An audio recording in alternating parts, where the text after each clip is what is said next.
Este caso en particular, si ustedes pueden ver, fue realizado, les comentaba, con la técnica de expansión de crestas o técnica de split mediante este kit de Hyosen.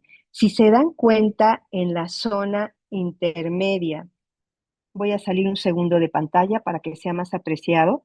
Aquí justo se ve la zona en la cual la sierra pudo hacer este recorrido para establecer los nichos implantológicos. Y por lo tanto, para poder hablar de este kit, de este set kit y hablar de la expansión de corticales, tenemos que estar conscientes del hueso que se presenta en la zona maxilar. Entonces, si ustedes se dan cuenta, el esquema del lado izquierdo, que es un esquema del INDE, nos muestra en el número 1 el hueso alveolar propiamente dicho. Ese hueso que está en contacto inicialmente con un diente, que está cribado, tiene muchos agujeros por los cuales se puede presentar un intercambio de sustancias y de vasos sanguíneos del hueso al ligamento periodontal y viceversa. Ese hueso cribado es una cortical. Es más delgado que el hueso 3, que es el hueso cortical específico, pero este hueso que se presenta cercano al diente es el hueso alveolar propiamente dicho.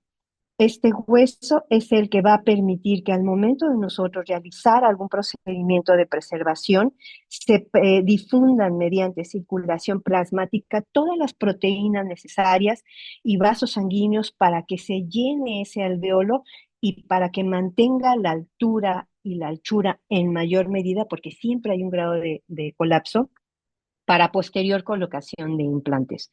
En el número 2 podemos ver el hueso cortical y en el caso específico de dientes inferiores, este hueso cortical, este hueso esponjoso, perdón, el número 2 es más delgado. Tenemos menos hueso esponjoso en la zona inferior.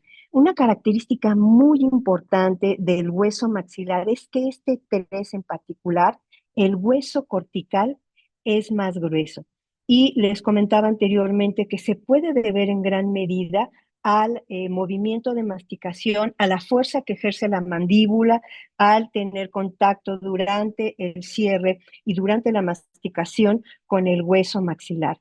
Entonces, cada uno de los huesos, tanto maxilar como mandibular, van a presentar características histológicas y, por lo tanto, características funcionales muy específicas. Aquí también es importante mencionar que cuando se analizan el índice CPO, el índice de dientes cariados, perdidos y obturados, el diente que a nivel mundial primero se pierde es el primer molar inferior, tanto izquierdo como derecho, es decir, el diente 36 y 46 son los primeros en perderse en la población mundial y esto obedece en gran medida a que es el diente, el único diente, bueno, uno de los únicos dientes que no reemplaza a un diente temporal o de la primera dentición. Entonces, por lo tanto, este diente tiene mucho más tiempo de estar en la boca del ser humano y está más sujeto a factores de riesgo, como alimentación y sobre todo en la edad infantil a la ingesta de azúcares. Entonces, este es de los primeros dientes que se pierde y también quiero comentarles que la cantidad de encía infectada que rodea al 36 y al 46 en particular es menor. Entonces, cuando nosotros llevamos a cabo una extracción, no solamente se compacta, se reabsorbe el hueso, también se pierde una gran cantidad de mucosa queratinizada. Entonces, estos procesos fisiológicos, porque son fisiológicos, nos tienen que llevar a pensar que se requiere este tipo de equipo como el S-Kit para poder llevar a cabo la colocación de implantes. Y este esquema en particular, que incluso es motivo de estudio en la mayoría de mis alumnos en posgrado, es importantísimo. Estos dos esquemas son sumamente importantes para que podamos analizar las características que presentan estos tejidos. Es importante que nosotros los conozcamos porque estamos trabajando con esos tejidos.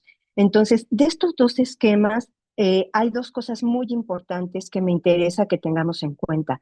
Uno, que el epitelio es avascular. El epitelio no posee vasos sanguíneos y entonces el manejo de nuestros tejidos tiene que ser muy específico para que nosotros podamos brindar el aporte sanguíneo necesario para que al momento de realizar alguna cirugía, este sitio quirúrgico cuente justo con eso, con ese aporte sanguíneo que va a permitir que ese tejido, o perdón, que durante las primeras etapas de cicatrización, durante la colocación de los implantes, tengamos en cuenta que las principales moléculas de adhesión son proteínas.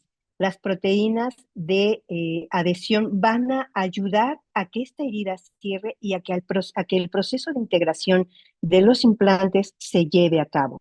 Entonces, eso por una parte, el epitelio es avascular, pero también tenemos que reconocer los tres principales aportes sanguíneos al diente y que al momento de extraer un diente van a nutrir al alvéolo si es que hacemos una preservación o si es que hacemos una regeneración ósea guiada o si es que vamos a colocar un implante. Entonces, los vasos supraperiósticos, los del ligamento y los del hueso alveolar van a tener un papel sumamente importante durante la colocación de los implantes. Entonces, reconocer que la cresta, la cortical ósea del maxilar inferior, la externa, la que queda en contacto con los carrillos y los labios es más gruesa, nos permite generar este conocimiento y este reconocimiento del manejo de tejidos para la colocación de implantes. Entonces, cuando en este caso en particular ya pasaron varias semanas, vean el tercer cuadrante inferior izquierdo. Si lo pueden ver, ya pasó por un proceso de cicatrización. Estos pacientes cursaron sí o sí con un proceso de fase 1, por eso es que no encontramos cálculo en los dientes. Los implantes siempre, los tornillos de cicatrización siempre van a tender a acumular un poco de biopelícula. Es importante que en estos procesos quirúrgicos mandemos al paciente un antibiótico y mantengamos una terapia con un antiséptico, que el gold estándar es la clorexidina. Puede ser en gel o puede ser en colutorio. Nota a pie de página. La clorexidina tiene la capacidad de mantenerse adosada a los tejidos, a las superficies duras no descamables y a los tejidos. Superficies duras no descamables son el diente, cualquier rehabilitación que tenga el paciente en boca, los tornillos de cicatrización, y a los tejidos. Entonces, nosotros vamos a lograr que esta clorexidina se mantenga en boca 12 horas si es colutorio y 14 horas si es gel. Entonces, el protocolo para postquirúrgico para nuestros pacientes es clorexidina en colutorio cada 12 horas, o el gel lo vamos a mandar también cada 12 horas, porque si lo mandamos cada 14 metemos al paciente en problemas con los horarios.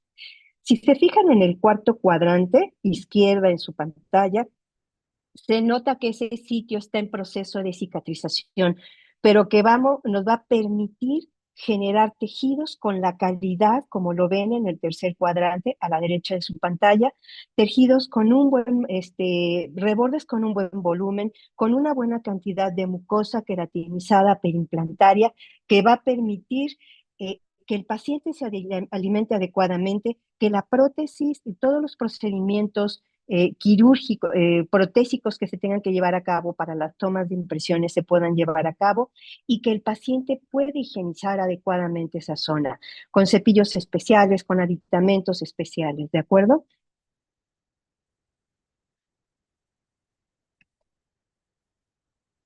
Y vamos a ver entonces ahora un caso. Este caso me lo proporcionó uno de mis residentes porque muchas veces al momento de estar operando algunas fotografías no es posible tomarlas.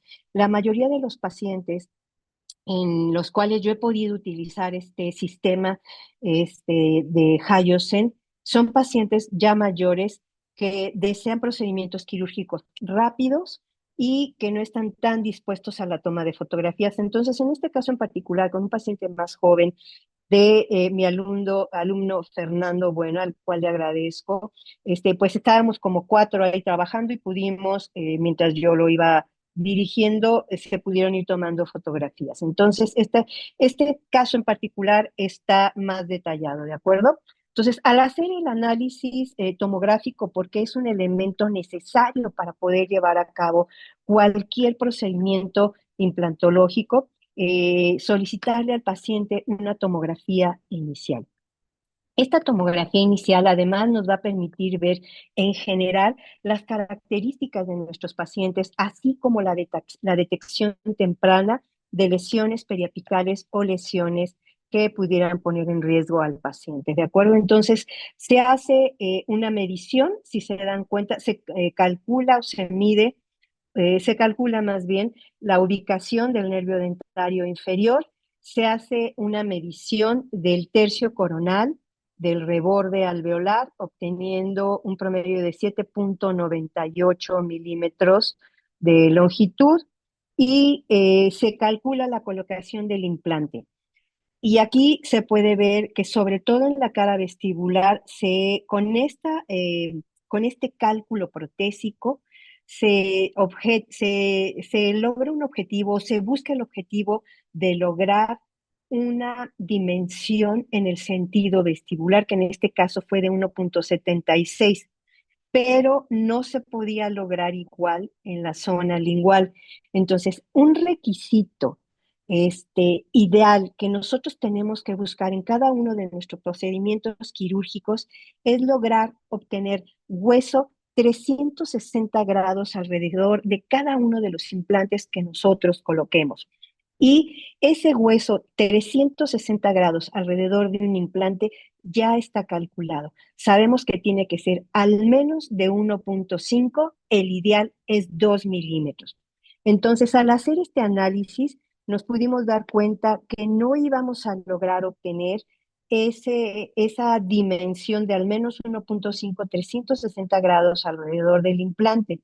Y la consecuencia de no lograr obtener esta dimensión en los implantes colocados es que posteriormente, en la fase de cicatrización, que es una fase fisiológica, se empiece a perder tanto cortical vestibular como lingual o palatina.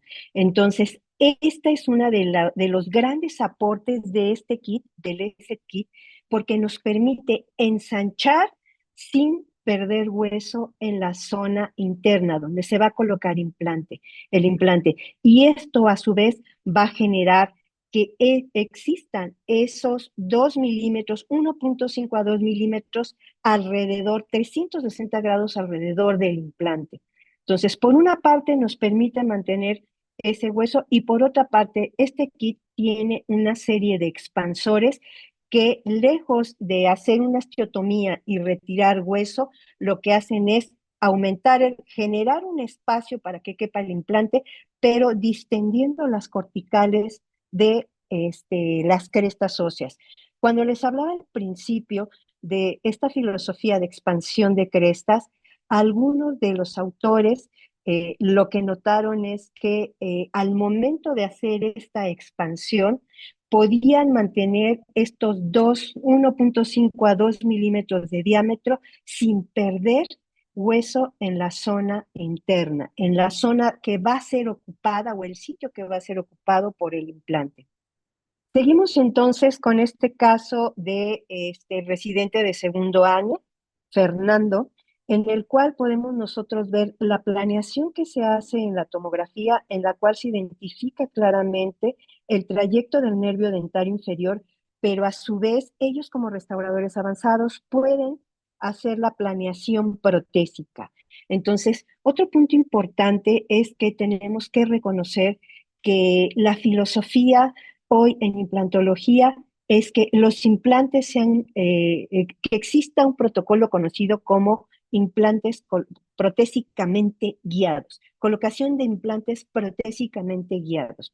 Es decir, no vamos a colocar implantes donde haya hueso, vamos a colocar implantes con una visión protésica, una visión rehabilitadora. ¿Para qué? Para que este implante tenga un perfil de emergencia y una ubicación tridimensional que permita la colocación de una restauración implanto soportada que pueda entrar en función en la boca de nuestros pacientes, devolviendo con ello no solamente la estética, sino como punto más importante la función. Y este tipo de análisis nos va a permitir identificar estructuras importantes como este nervio dentario inferior para que no sea afectado. Entonces, hoy contamos con toda esta serie de herramientas que nos van a generar este acceso a planeaciones más predecibles. Este esquema es del S-Kit en el cual podemos ver, hay algunas variaciones, el mío hoy es diferente, pero este esquema es muy didáctico, en el cual nosotros podemos ubicar, uno, los removedores de cresta, dos, los drills, perdón, los twist drill, que son los que van a hacer el primer trabajo de marcaje para ubicar la colocación del implante. Aquí tenemos otro removedor de cresta, pero este removedor de cresta es para pieza de baja. Como número 3 tenemos las sierras. El kit trae sierras de 3 diferentes diámetros, dependiendo del caso y la longitud del sitio al que vayamos a operar para la colocación de implantes, que vamos a ver enseguida. Trae también la extensión de la montura y los expansores, que estas son las fresas o las piezas que hacen la gran magia para no perder hueso y seguir logrando expandir esa cresta para la colocación del implante. Este es mi kit y en él podemos ver, vean, trae ahora los tres removedores de cresta, que es aquí están. Trae 3 con diferentes dimensiones. Estas que son los twist drill, son estos que están aquí, que por cierto, perdón, pero mi asistente los acomodó mal. Este debe venir acá, pero bueno, esa es la idea. Las sierras que les comentaba vienen en 3 diferentes dimensiones, de acuerdo al nivel de profundidad que nosotros queremos alcanzar y a la extensión en sentido mesiodistal del reborde a tratar. Es decir, qué tan larga es esa trayectoria donde vamos a colocar implantes. Tal vez vamos a colocar 3 o tal vez vamos a colocar 2. Entonces utilizaríamos la sierra de mayor dimensión y sobre todo si la cortical del paciente, que esta la pudimos ver perdón, al hacer el análisis tomográfico, vean, la cortical llega hasta este punto. Entonces, dependiendo qué tanto queramos nosotros profundizar, es la dimensión de la sierra que se va a utilizar. Después de la sierra, nos saltamos a los expansores. Estos expansores vienen en diferentes medidas, de acuerdo al implante que nosotros vayamos a colocar. Y de hecho, este kit está indicado no solo para expandir la cresta, sino para que podamos colocar implantes con dimensiones de 4 o 4.5 milímetros de anchura, con diferentes longitudes. Vean, es muy amigable este kit porque muestra, por ejemplo, la primera fresa, que es esta que me acomodaron acá, con este diámetro a 8.5 milímetros de longitud. El siguiente diámetro la siguiente línea es con expansores a 10 milímetros de longitud y el último es a 11.5 milímetros de longitud. Es decir, dependiendo si nosotros o hacemos expansión hasta este nivel, podemos colocar un implante hasta de 4 milímetros y puede ser de 8.5 milímetros de longitud, de 10 o de 11.5. Hyosen hace todo este tipo de análisis e identifica que con base en un promedio analizado en toda la población mundial, con los dientes más perdidos, de acuerdo al índice CPO que yo les comentaba, y a la longitud de este espacio, se calcula y se estandariza. Entonces, espero que corra. Este kit es de verdad sumamente amigable porque nos permite generar diámetros diferentes si tomamos los expansores de izquierda a derecha y longitudes diferentes si los analizamos de arriba hacia abajo. De tal manera que podemos colocar hasta un implante de 4,45 con 11 de diámetro con 11,5 milímetros de longitud. ¿De acuerdo? Vamos a ver si ya permite correr. Este es el caso que estamos analizando de mi estudiante de FER y se va a colocar este implante en zona de 46, ¿ok?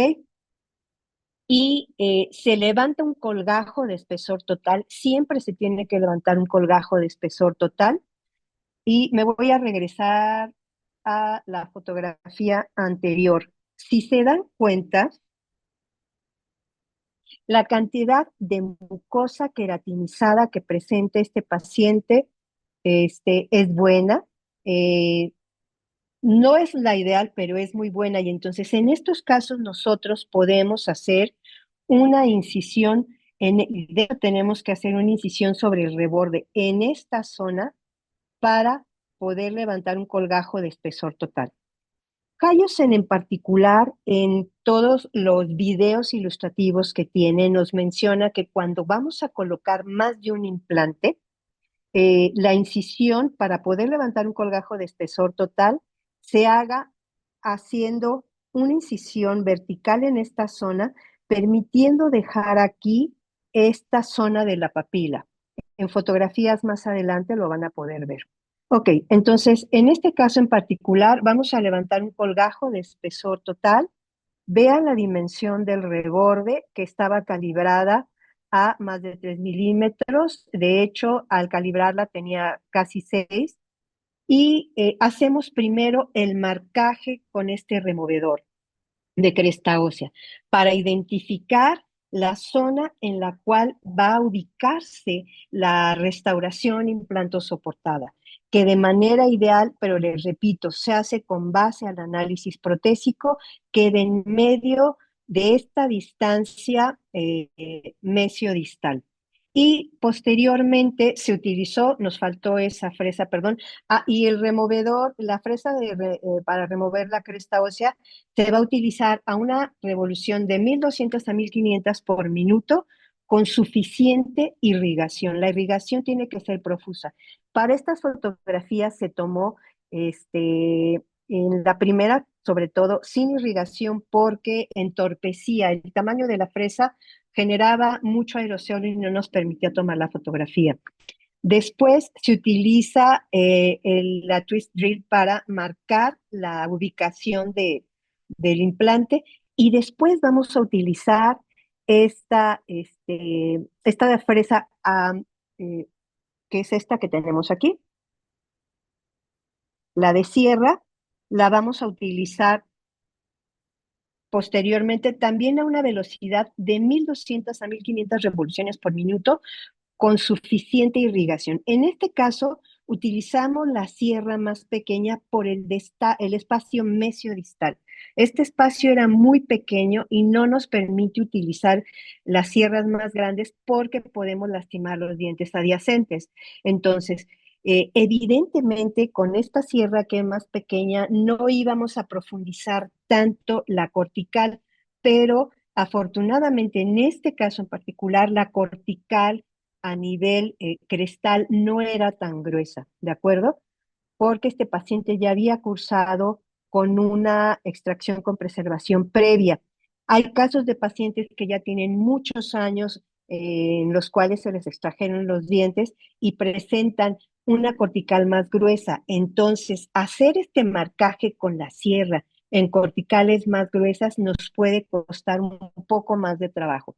El objetivo de esta sierra es perforar la cortical para que entonces podamos empezar a meter los expansores y que se haga una fractura. Les comentaba que en los autores que les mencioné anteriormente, algunos de ellos utilizaron sistemas que no eran tan cómodos y que algunos de ellos requerían hacer una fractura en tallo verde. Se fracturaba de manera franca la cortical vestibular, y ahí el riesgo es que si el movimiento, si el operador no era muy hábil, corría el riesgo de generar dehiscencias o fenestraciones en los dientes adyacentes, o incluso en algunos casos de necrosar esa tabla vestibular que la quitaban, que se fracturaba en tallo verde, no se separaba, pero si no hubiera un adecuado manejo, un adecuado aporte sanguíneo, es como si se hubiera quitado la tapa vestibular de ese hueso. Entonces, este kit es mucho más fácil, es mucho más amigable, es mucho más noble y nos permite generar accesos más predecibles sin poner en riesgo los dientes adyacentes y sin poner en riesgo el tejido óseo, que per se no es muy abundante o no es muy ancho en algunos casos, ¿de acuerdo? Entonces, comenta en sus tutoriales, Hayosen, y esta parte es bien interesante, que el objetivo que nosotros tenemos es generar en esta zona una dimensión de 4 milímetros en sentido vestíbulo lingual y generar esta zona plana. ¿Para qué? Para que al colocar la fresa removedora de hueso no se esté patinando. Es decir, este protocolo nos permite quitar esos filos de cuchillo, generar mesetas para que el posicionamiento del resto de los instrumentos, del implante mismo y de la prótesis implantosoportada sea más predecible. Porque si nosotros logramos generar esta dimensión o este espacio de 4 milímetros o esta zona de 4 milímetros, este tejido óseo, al dilatarse o al expandirse, como lo vamos a ver posteriormente, mantiene su altura ideal en la zona cervical. Incluso el protocolo de Hayosen en zonas que tienen una dimensión más amplia en sentido mesio-distal, donde nosotros queremos colocar dos o hasta tres implantes, la fresa removedora de hueso lo que va a hacer es no precisamente este marcaje unitario, sino generar esta meseta plana de 4 milímetros en sentido horizontal para una mejor manipulación del resto de los aditamentos quirúrgicos. Una vez que ya se generó ese espacio, les comentaba yo previamente en la fotografía clínica, que vean, esta es la incisión que les mencionaba anteriormente, de 1.5, no se va a tocar esta zona para no poner en riesgo el tejido blando de esta zona, para que posteriormente pueda haber un llenado papilar adecuado, para que el paciente al momento de ser rehabilitado con una prótesis implantosoportada, no les empieza a decir, doctor, es que aquí me quedó un espacio y ahora pues se me está atorando mucho el alimento y no estoy a gusto. Entonces, este tipo de incisiones está diseñada específicamente, uno, para preservar la papila del tejido blando y dos, al no poner en riesgo la papila, también mantenemos la integridad de la cresta ósea, sobre todo bueno, no sobre todo, de la cara distal del diente adyacente y de la cara mesial del implante una vez que se ha colocado. Entonces, este diseño, con este acceso, con esta liberatriz, están enfocados en casos sobre todo donde tenemos segmentos más largos. Porque, por ejemplo, si nosotros hubiéramos querido hacer esta preservación en este caso en particular, donde solo se va a colocar un implante, hubiéramos lastimado mucho el tejido blando con la sierra. Entonces, el diseño del colgajo va a estar determinado o se va a definir en función del acceso que nosotros queramos generar, del amplio de la zona y de la cantidad de implantes a colocar. Entonces, si nosotros vamos a colocar más implantes, podemos hacer este tipo de incisión con esta liberatriz en esta zona, haciendo una incisión para preservación de papila y un mantenimiento de la cresta ósea. Les recuerdo entonces que la velocidad para utilizar este removedor crestal o removedor de cresta es de 1200 a 1500 revoluciones por minuto con una profusa irrigación con suero fisiológico, ¿de acuerdo? Y entonces va a haber 1.5 a nivel cervical para poder hacer este marcaje. Y si tenemos que hacer un siguiente marcaje, el protocolo nos indica dejar 1 milímetro de distancia entre un posible segundo marcaje.